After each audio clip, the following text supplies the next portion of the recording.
So, another weekend. Today is Saturday, another day to ride.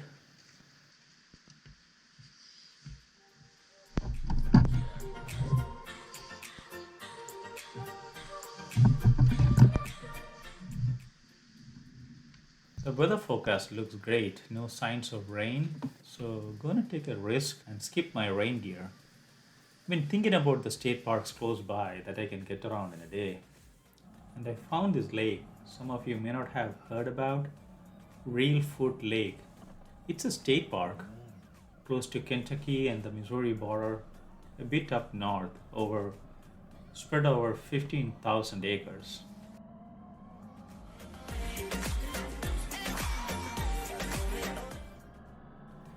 I'll give you a visual tour later, but for now, just so you know, it's about 100 miles away, so a good 2 hour ride one way, give or take. Gonna see. The town of Tiptonville, some of you may have heard about, is close by the lake. It has some decent restaurants around there that serve barbecues and burgers and other stuff, but I don't have any plans to hit any of them today. Just letting you all know if that is something you want to give it a try in case you make it out there. For me, just want to enjoy the ride, get some footage, and ride back. That's it.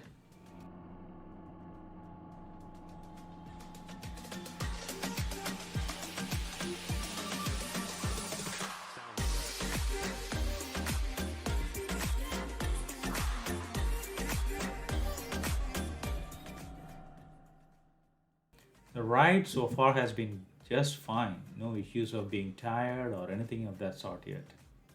Still took a couple of breaks to just to stretch out a bit.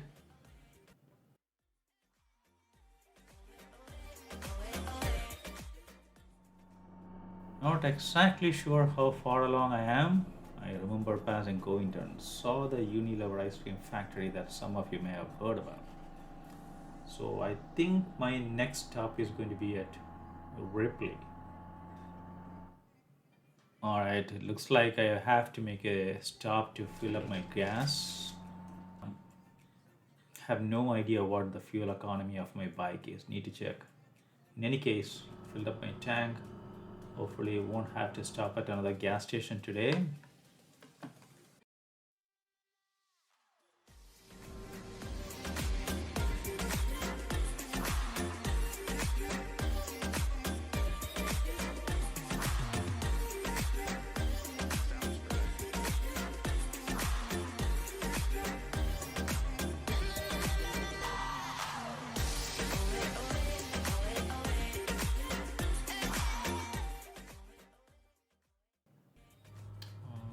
Alright, looks like I'm getting closer. Maybe another 5 miles or so. Should be in Tiptonville.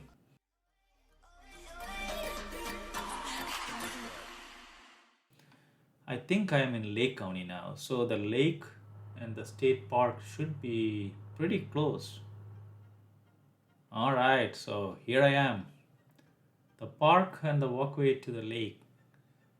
This is a visitor center and the entrance towards the main area and the boardwalk.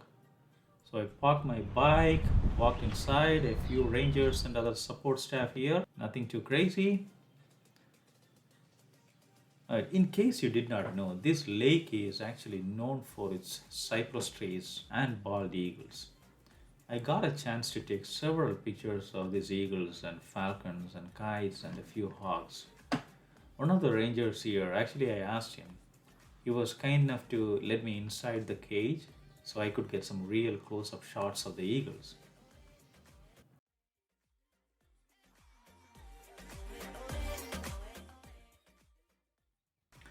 As I was walking towards the lake, guys, I'm telling you, as I was approaching the boardwalk, I could see the whole lake area's ecosystem and scenery are unlike any other place in Tennessee. So, here's a backstory. Listen to this, it's crazy. This lake was formed originally during the New Madrid earthquakes in the early 1800s, I believe during the late 1811, 1812 to be exact. Before the earthquake, there used to be a Reelfoot River here that was flowing to the Mississippi River. So this whole area was formed due to the shifting of the landmass during the earthquake. That's crazy, right? Completely transforming the Reelfoot River into a lake. So this place actually is, in a sense, is more or less a flooded forest, if you know what I mean.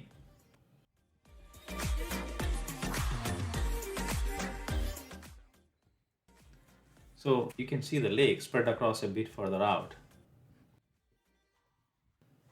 As I said before, the views here are definitely different.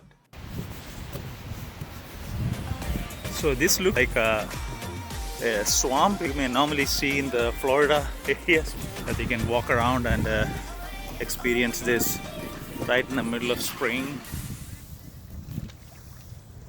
See, you can see several cypress trees rise above the water, and below the surface you can see the stems. It's a funny thing, the average depth of this lake is about just 5 to 7 feet in most areas. Some places may be a little bit deeper, around 8 to 10 feet. But overall, it's a very, very shallow lake. And I was told that this may be the largest natural lake in the state of Tennessee. By the way, funny thing, I was recording this in my phone and I had to be really careful not to drop it in the water below. That would have been a nightmare, I tell you that. um,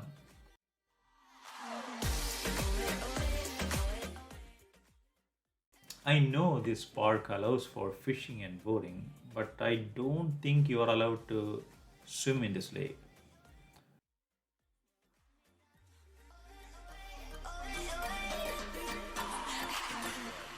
As far as events in this park go, there are eagle tours here where you can watching eagles. There are lake cruises during summer, and notably a pelican festival during the fall, I believe during the migration season.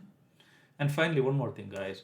There are a couple of campgrounds near the lake shore, all provided with electricity, water, grills, and other amenities that can make your camping very enjoyable.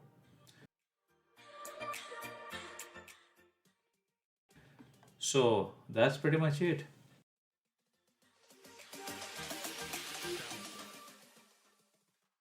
To wrap this up, today's trip did not disappoint at all. Of late, I've been really enjoying these solo rides.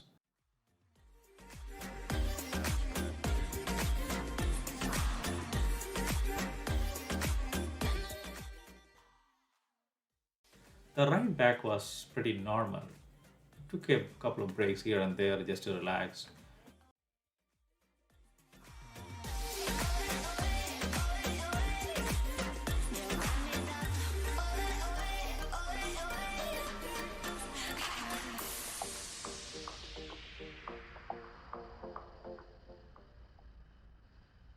But as I rode back home, all I could think was how relaxing this day has been, particularly with this great weather. So that's it. Reelfoot Lake. Definitely worth visiting. I highly encourage you to take a trip up here if you can. See you all next time. Till then, take care.